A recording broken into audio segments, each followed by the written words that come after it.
Hey guys, this is Mike with DarkSaintStudios, and this is the second part of the biped animation tutorial series. Um, if you're not unsure how to have this biped set up, I would recommend watching the first tutorial, just getting the overall biped structure set up and little tips for maximizing viewport, all that. But for continuing off what we were doing last time, we're going to we're going to be discussing footstep mode, animation layers, and biped IK. And so let's first start off with footstep mode. If you notice now, up in the biped rollout under the motion tab, there's these different options right here, and this one is footstep mode. And right now I can select it, and I can go into it, and it brings up the biped dialog. However, to note this, that if you have any key set for the biped at any point on the timeline, you can no longer access footstep mode. It becomes disabled. So when you're making your animations, you can't just start go in as like, oh, I want him to walk at this point halfway through your animation. So you're going to want to create your your different animations sequences separately, and then add them together in the motion mixer later on.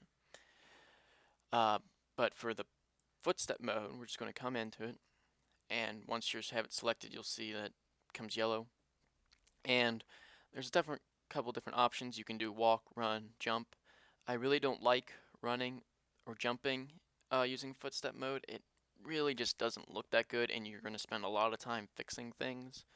Um, walks, walk cycles in it are okay. Again, I personally don't use footstep mode all that much. I much prefer to create my different walk cycles based upon the style of animation that I want to make for whatever animation I'm making.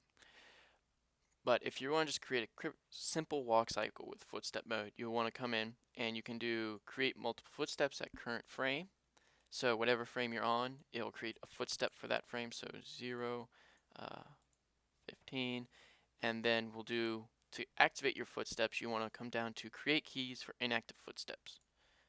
And there you go. And then it'll start 0, and there you go. He's starting to walk. I'm just going to Control Z, or that was Control X. Control Z, Control Z. And instead of doing it like that, where I set individual key for footsteps at each key, I'm going to want to create multiple footsteps at once. So you click this box right here, and it'll bring up this create multiple footstep dialog box.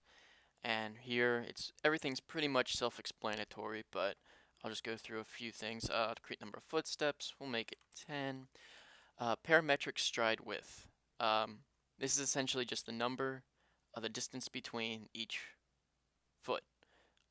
Here's the actual stride width between the 2 feet, but the number that you're going to want to like scale essentially is this number right here. So we'll make this 1.25.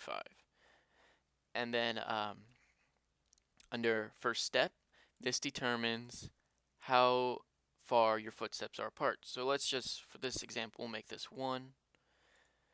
And for time until next footstep, we'll keep at 15 frames. And stride height, we don't want to mess with because that will determine how high off the ground it comes. And then you can see the total distance he'll travel in whatever units you have set. I think right now my units are set to inches, so in this animation he'll travel 330 inches. So we'll just click OK, and you can see that our footsteps are pretty far apart. And we'll just do create keys for inactive footsteps. And there you go. He's walking with this very long stride. So I'll show you a few examples of what some of these different parameters do. So instead of, we'll make this like 0.5 and the stride length 0.5, and time till next footstep we'll keep it 15. And you can see that the footsteps are much closer together, both in the X direction and in the Y direction. So when we create keys for inactive footsteps, his feet are much closer together.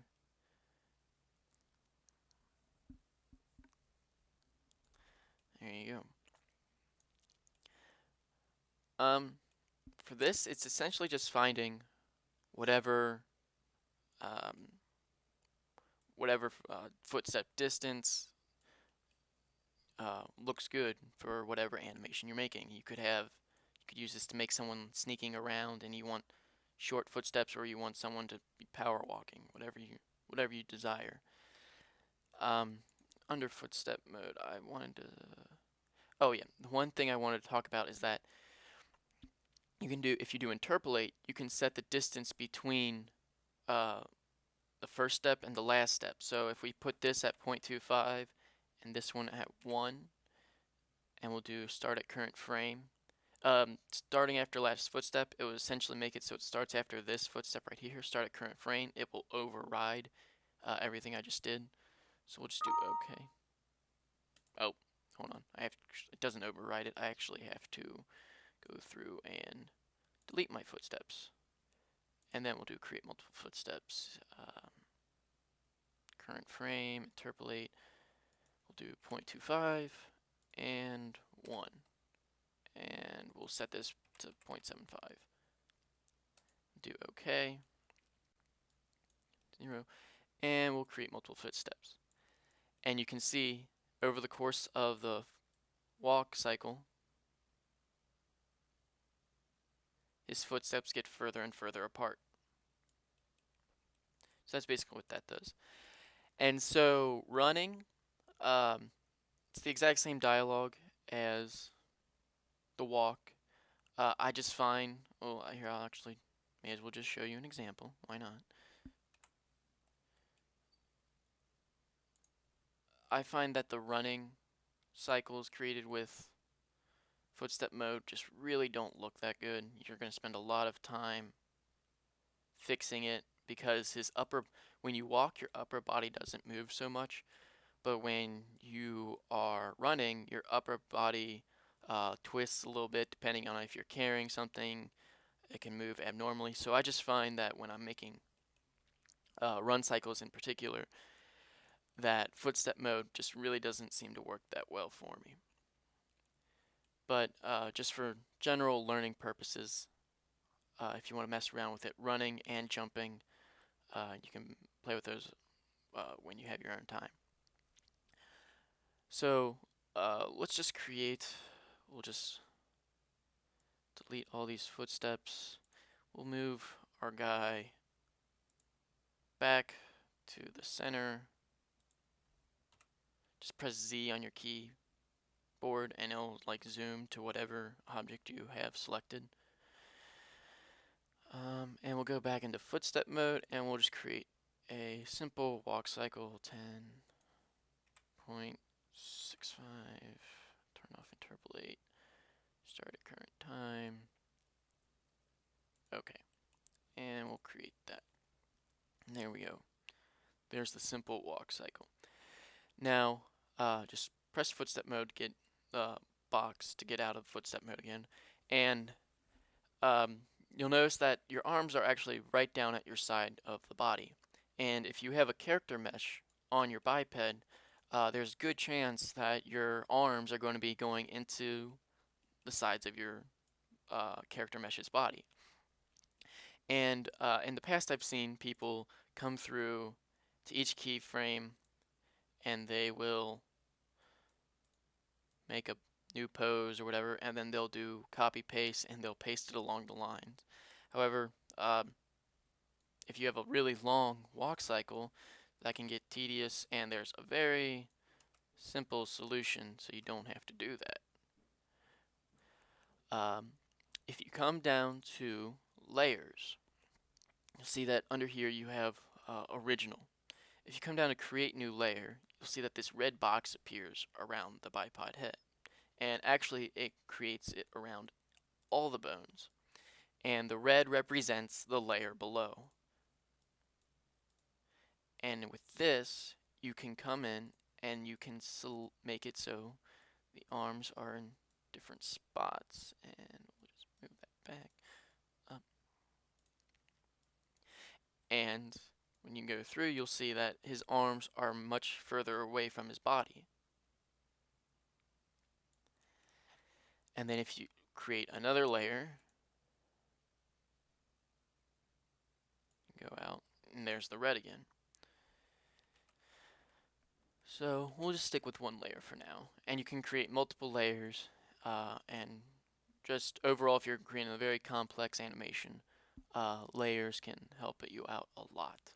Or if you have to fix certain things, they can help you out a lot, so you don't have to go to each keyframe and change things around. So once you're happy with whatever you have here, you can either go back down to your original layer and you can see what your original animation was, but it doesn't preserve your new layers. So what you can do is you can come over to collapse, and this way it collapses your new layers all over to your original layer again. So now his arms are extended and you didn't have to go to each one of these keyframes and adjust the positioning and everything of each one. And so the last thing I'm going to talk about is the IK of Biped, Inverse Kinematics. Right now, Biped pretty much uses all FK, forward kinematics. That means in the line of progression, this object affects this object up here, and so on and so forth. With IK, it makes it so this object affects the position of the objects behind it, or other objects can affect the biped instead of the biped affecting other objects. It might be a little confusing to understand, so I'll just show you what I mean. So we'll come to create standard primitives box. And this box could be anything. It could be a weapon, a ball, whatever you want. And so this box, say it's a objects coming into the scene that's getting thrown. Oh, for this we'll just actually delete all the animation because it's not necessary to have. And so let's say that after, we'll set this box right here, rotate it, and someone's throwing something at this biped. And after 40 frames, it goes through. Except we want this biped guy to be catching this box. So right where it's about to be caught, we'll say, actually we'll catch it a little bit further in front of his body, and let's say frame 17. Raise the hand up, around, and we'll pretend that this pose works a lot better than what it actually does. And we'll bring it back down to 0. He's going to be using the force to stop this box, sort of. And you notice that the box travels right through the hand. Now, what you could do is that you could make it so that this biped hand moves back with that. However, you notice that it creates this curve and it constrains to the arm. So what we can do to fix that is that at frame 17, come into the motion tab, and we'll come down to IK, and we'll just select the box, and we'll make it an object. The difference between object and body is pretty self-explanatory. Object is any other object in the scene, and body is a biped bone that will be affecting the movement of this biped bone. And so if you come up to IK blend, we make it 1 at this point. Notice that all of a sudden his hand now moves with the box. Pretty nifty, eh? Pretend I didn't just say that. And then so now after frame 17, any animation that the box has will affect. We'll set another key right here. Try to make the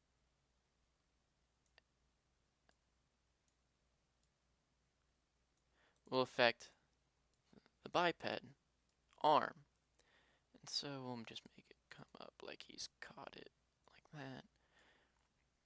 You'll notice this right here, that this is not how your joint actually works. That would totally break your arm. So to fix that, you can come in to the biped, and about right there is where we want the biped arm to start rotating downwards. So we can come in and we can set keyframes like that. And so after that frame, this is where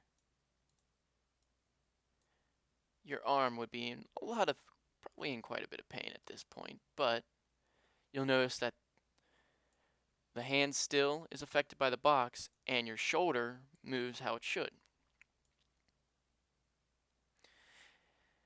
Now, to note that once you have a certain object selected as the IK for this biped object, so for this hand, this box is the IK object. This dialog right here cannot be animated. Once you select whatever object it is, you cannot change that object. You can turn it simply on and off and somewhere in between, but you can't change. Say you have another sphere come in and you want them to drop this box and have the sphere affect the hand. Then you're going to have to start animating that. However, there is a trick I've learned to work around this. But it will, if you're having the biped move around, it will affect how the hand, you have to animate the hands. So if you come in and we create a helper, just create a point helper. Turn off auto key, drag it out. We'll make it a box, no size, we'll make it 10. And then we come up to align, X, Y, Z, and local orientation. Now, if we come into IK, and instead we set the IK to be this dummy object, and you'll get this dialog that's saying you are now like essentially changing what object it is. Just click yes. And oh, why did it not? Come on. There we go. Object. There we go. Why is it? This is weird. For some. Oh, there we go. That's why. Why is it still doing this? Why is it still? Oh, come on now. There we go. It might have been because I had set. Yeah, it's because I had set these keyframes. The box wasn't affecting it. These keyframes were the ones affecting it. So once I remove these keyframes, the hand no longer moves. But you'll notice that now the dummy object affects it. But unlike biped, this dummy object, its constraints can be switched out between objects. So if we come into constraints, link constraint, and we will create link constraint at box 17 on box 01 at frame 17. First, we're going to want to delete that link right away, and we'll do link to world at 0. Then at 17, we will bring it in and add that link. If you have that, if you don't delete that link and off the bat, if you have, since I have this box animated, it will move the this dummy around, which can change your animation. So it's pretty much it's just finding out when you need to set your links and everything. So now you'll notice that now the box affects the dummy object, and which in turn affects the biped hand. And we can go through and we can fix where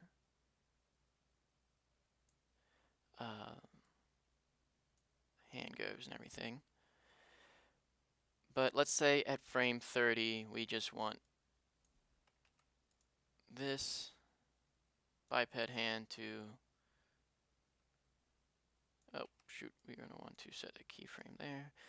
And at frame 30, we're going to want to have this rotate back and come down like the box is going to be leaving the hand. So we'll come through and we'll do link to world. And then it's no longer linked to that box. And instead, we will have, let's have this box come way over here. You'll notice it's still moving it because there's a keyframe. It's losing the keyframe, the influence at frame 30. However, there's a keyframe for the box at 28. So between this point, it's still getting a little bit of influence by the box. And that's essentially, you can fix that by just aligning where your keyframes are and making sure that there's proper keyframes when you link and unlink your objects. But now we'll want to create a sphere. Turn off auto key. Sure, we'll make it like that. And 0, 0. And to do that, like I said in the previous tutorial, I'm just right-clicking on these arrows. And we'll just have this sphere come down, and he will blindly catch that sphere. So, and 45. Oh, didn't have auto key turned on.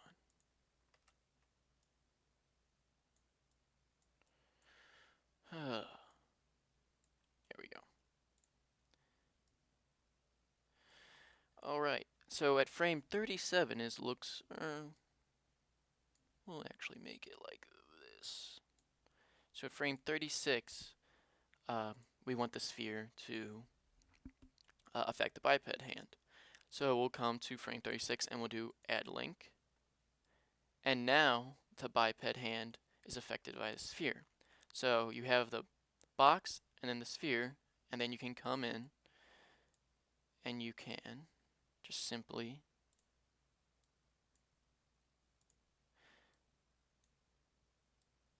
oh crap.